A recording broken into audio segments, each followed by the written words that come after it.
side by side with Israel's president earlier.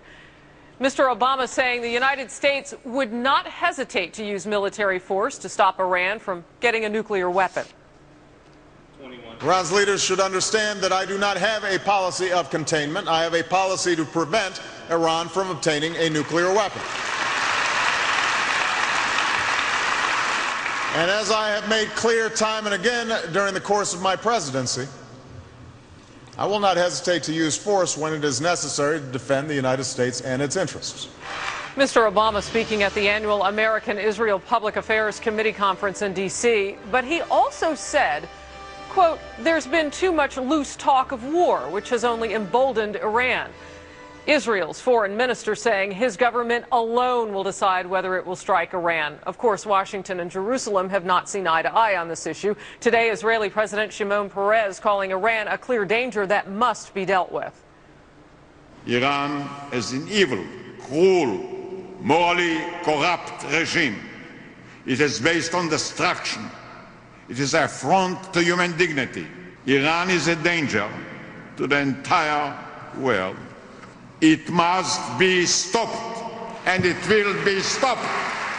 Iran still insisting it is not building nuclear weapons. Officials there claiming their program is for peaceful purposes. All of this coming as President Obama prepares to meet one-on-one with Israeli Prime Minister Benjamin Netanyahu. Our Steve Santani live outside the White House. And Steve, today it seemed like the president is saying two different things about our Iran policy. On one hand, the U.S. prepared to use military force, but on the other, there's been, as he put it, too much talk about war.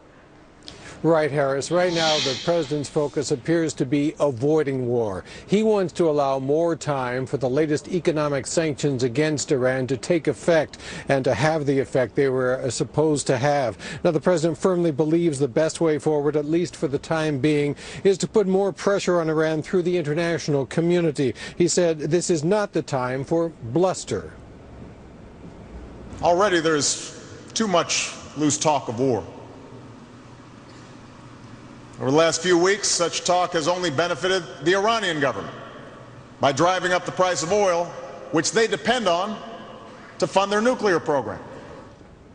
The president said the U.S. would use all elements of American power in Iran, economic, diplomatic, and military. Harris. Well, Steve, for those people who would like to see a bottom line in all of this, did the president indicate what his administration would do if Israel strikes first?